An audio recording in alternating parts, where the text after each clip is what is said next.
Oh, hey, what's up? Just fixing my microphone here before the video gets started. You never know what might happen. You don't want to end up recording while you're trying to maintenance things. It's never a good look for professionalism.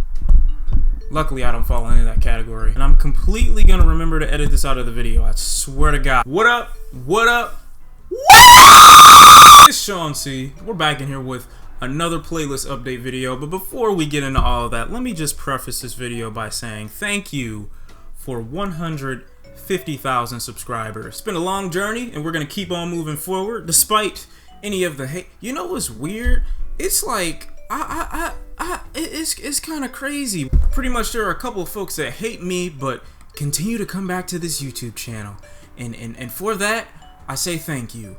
You support me more than you know. To all the people out there that don't have a problem admitting their love for someone, I appreciate you, and even if you disagree with me, I still love you. This channel is becoming what I wanted it to become, slowly but surely. So thank you guys, sincerely, from the bottom of both testicles. The second order of business here is to talk about my Stranger Things experience. Go ahead and skip this part of the video. I'll leave a timestamp in the description down below where you can get straight to where I talk about the songs. But for those of you who follow me on Twitter, you know I've been watching Stranger Things the past week. I asked you on Twitter if it was a good show, and you guys replied and told me it was, so I checked it out. I'm done with the series, waiting on season 3, but let me just tell you my experience watching this show. The minute I hop into it, I get some cliche random opening of something apparently getting out from a lab, eating this one dude the fuck up. And we transition into this little downstairs basement party with these 4 kids, and immediately after I see how old each one of them looks, I'm like, I'm no longer gonna be interested in this show. I mean, these kids are like 3.5, maybe 4, and they're talking about, you know, I don't know, like Lord of the Rings crap, casting spells, and no. Will gets kidnapped really early on, like in the first episode, and I'm like, why? What pedophile is trying to get this little boy? Shortly after, people start to realize this kid's gone missing. We get Jim, who I really like in the show. We get Joyce, who's my favorite character. Jim and Joyce need to be a thing. And the further we move through the show, the more I'm starting to realize that this is stranger than Stranger Things. The strangest part about this show is how these 4th or 8th, 7th, 8th grade kids have like a college level understanding to some extent of some of the things that are happening in the show. Nancy completely lets Barbara get destroyed because she wants some of that Steve dick, which apparently wasn't good enough to keep her around. So pretty much you let your friend die, and the sex wasn't even that good. She looked disappointed when she woke up. Don't try to act like she wasn't. Then 11 comes into play, which is this science experiment little girl. You know what's weird? Even though these kids are science experiments, I don't really think they ever explain how they got these powers, if they were born with them or if they were given to them. Were these kids originally born in the other side, and they took them from over there and brought them here? Joyce might be my favorite character, then Jim, then 11, then Jonathan, then Dustin, and then everybody else can die. Those are probably the characters that I would want to die the least. I hate Lucas with a passion. You guys were telling me he was going to get better in season 2. I still don't know what you're talking about. All he did was find a redhead who he wanted to douse with his flame. That didn't make any sense. Basically, the relationship with him and the redhead is what's going to probably cause an interracial rift in season 3. The father of her stepbrother seems to be very bigoted and has passed those traits down to his son, which is why the son, her brother, is telling her not to hang out with Lucas because he's dangerous. At some point, Lucas is gonna have to meet her father, and that's gonna be a problem. In season 1, when 11 dies, I'm like, what? Why would you even put all this dramatic emphasis on this moment? I'm the type of person, when I'm watching TV shows now, if I don't see a body, I don't believe it's true. I need to basically see you get gutted and dissected alive before I believe you passed on. In season 1, these kids were getting out of hand, snapping on 11 every second something went wrong. I was ready to flip. Alright, I was ready to flip. Steve is legitimately the first character in the history of any TV show that I've hated in the beginning and then felt nothing but sympathy for after the season had ended. He literally went from being on top of the world to being at the bottom of the totem pole. This dude was popular, he was getting girls, he had a few friends, but then they slowly make this dude into the laughingstock of the show by pretty much letting him get his ass handed to him by Jonathan, which he rightfully deserved, but the dude got like his skull fractured. Like, he was not recovering from that. And the way this show likes to handle some things is ridiculous to me. Like, Jonathan going back up to the guy who wrote the sign about Nancy, who he had let the other guy spray paint that sign about Nancy onto that theater. He goes back up to him and is like, oh, can I help? Dude, you're about to die. No, you can't help. What are you doing here? Go to a hospital. But no, the owner allows him, even though I think he knows he has something to do with it, the owner allows him to continue to clean off that sign that was spray painted up there. Steve tries to go to her house, tries to check up on her, almost gets assaulted, he gets broken up with, he gets told that she really doesn't love him, he gets cheated on, forced to become a babysitter in season 2, and then has his ass beat again. You think after the first time you'd be a little shook so you wouldn't be so eager to hop into fights again after that? No, apparently he just doesn't understand that he's not a Saiyan, so he doesn't get stronger every time he almost dies. And Bob was just a nice guy, man. Bob was the one guy that you really there was no reason to kill Bob. He was there for Joyce, he was there for Will and Jonathan. He might not have been the coolest guy ever, but he at least wasn't an abusive stepdad. He would have been a good stepdad. He would have been that guy. Although it's kind of his fault all this even happened, because he told Will to stand up for himself in his dream, and that's what got Will possessed. But the way they had him go out was just like, it was so sad, because you knew the entire time, the minute he offered himself up to leave, you knew he was gonna die. Moment of silence for Bob. Moment of silence for Bob. What I'm expecting in season 3 is for them to be freshmen in high school. That sister for 11 is probably gonna come back. Probably gonna get to see 11 adapt to high school. She may end up liking somebody other than Mike, which would be cool. All their hormones will be going crazy, so we might get to see Lucas get shot from being on top of a white girl in season 3. Out of everything I've seen, I would probably give it a 7 out of 10. It's a pretty good show. There are a lot of points where I'm just like, what are you even talking about? But I let it slide.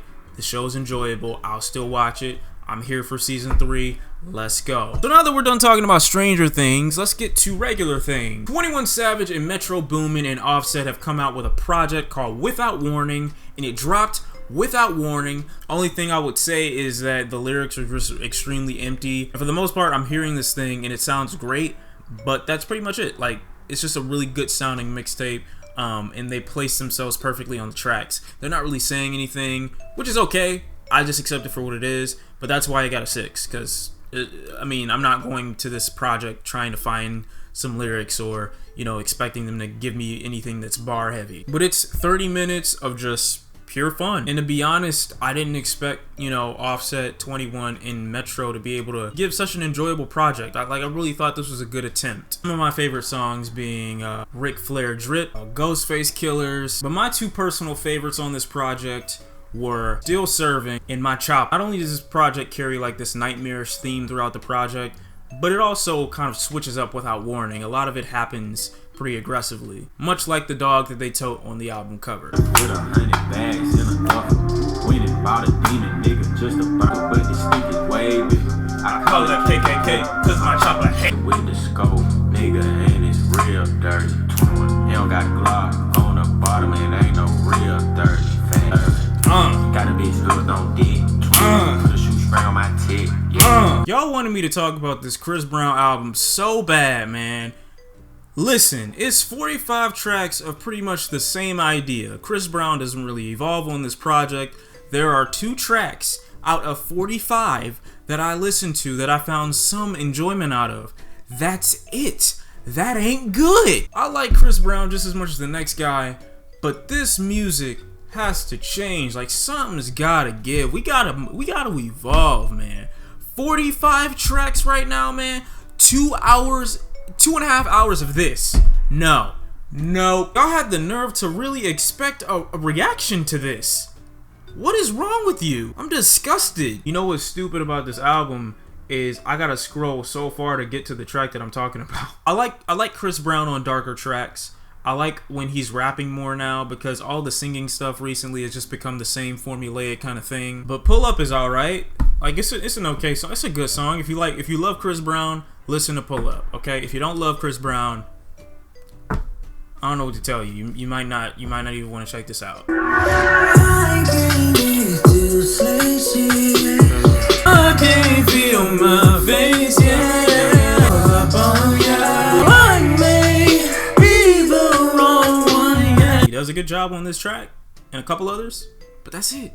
It's far too long to be as okay and sometimes below as it is. Chris Brown, you can do better. Learn from your man Dolla, who came out with Beach House 3 that has an amazing throwback sound to it. The amount of old school R&B references in this body of work are crazy, and Dolla uses this opportunity with the R&B and hip-hop combination thing that a lot of artists are doing right now to kind of give you a bunch of nostalgia, to harmonize, something that Dolla does very well. And him being this kind of person, you would think that he would have an issue carrying a lot of these tracks by himself, but I'd say 7 out of 10 times he kind of nails it. One of my personal favorites being Dawsins Breek that features Jeremiah. I got a brand new cool, I got a brand new word, I got a brand new bull, I got a brand new cool, yeah, I got a brand new ride. I'm at that bitch in park, yeah, I'm at that bitch in park. If there's anyone that's doing this R&B trap style the best, I would say Dolla is one of the most underappreciated in this genre. I feel he perfects the sound even better than Party Next Door does, or has been able to recently, and he doesn't come off like a Young Thug ripoff. Don't forget to check out Joji's new EP. Let me know what you think about it. I thought it was okay. I was a little indifferent towards it. It was a decent project. Joji doesn't do much to come out of his comfort zone with the lo-fi hip-hop sound. But I can still agree that Will He, out of everything on that EP, is probably the best that he has to offer. Unfortunately, the other tracks don't really hold up as much weight or have as much weight as Will He does, but Will He's still a good song, and I'm not saying that you're gonna be just like me and going into that project expecting you know, the greatest of anything. Joji's kind of still being a little bit more experimental. He's still newer, so I would give him a chance, but it's not something that you have to listen to. I would recommend you try it out if you're not really used to lo-fi music. Let me know what you think about it, but it is kind of what it is. Will He is probably the best track on there, and Joji doesn't really do much to be outgoing or, you know, do anything on purpose to kind of go against any of the cliches that lo-fi hip-hop may already have. He uses himself a lot, but that's pretty much it. Like, I don't really think he does that much else. Go watch the video for it if you want to see my experience with it, but if not, give it a listen for yourself. Will He is definitely a track on here that I think you're gonna like. And last but certainly not least, we've got The Life of Pablo, Kanye West, No More Parties in LA. I had to do a video on Kanye West's discography over the weekend. I was writing it down, and I looked at this and really just thought to myself, if Kanye really wanted to, could he make an album with Madlib and release like a classic? Because both he and Kendrick do extremely well writing this beat, taking, I guess, the Madlib sound, running with it, and doing an amazing job of, you know, keeping us entertained while they're rapping, okay? Not every bar is something that's heavy. Not every lyric is something that's loaded. But with this track, I feel like they give me such strong interpretations of what MF Doom would do on this track that I can't help but love it. I feel like there's a higher appreciation for this track after you hear artists like MF Doom and Madlib working together. Or maybe all that credit goes to Madlib. I don't know, but I can only love this song knowing how they're writing it and seeing and envisioning MF Doom rapping over the same beat. R&B singers and lesbians, rappers and managers, music and iPhone cameras. Second class bitches wouldn't let me on first base. A backpack nigga with luxury taste buds and a Louis Vuitton. Cause I love them even the one that stole the lap. No more parties in LA. Listen to all of these at your own risk. Don't burn your house down from the fire, because it's fire, it's flame. Don't forget to leave your playlist down in the comment section below. I love to hear what you're listening to as well. You already know what the deal is. Like the video if you enjoyed, and if you didn't, why are you here? But seriously, thanks. Appreciate you guys as always. See you next time. Shawn C, and I'm out. Bye.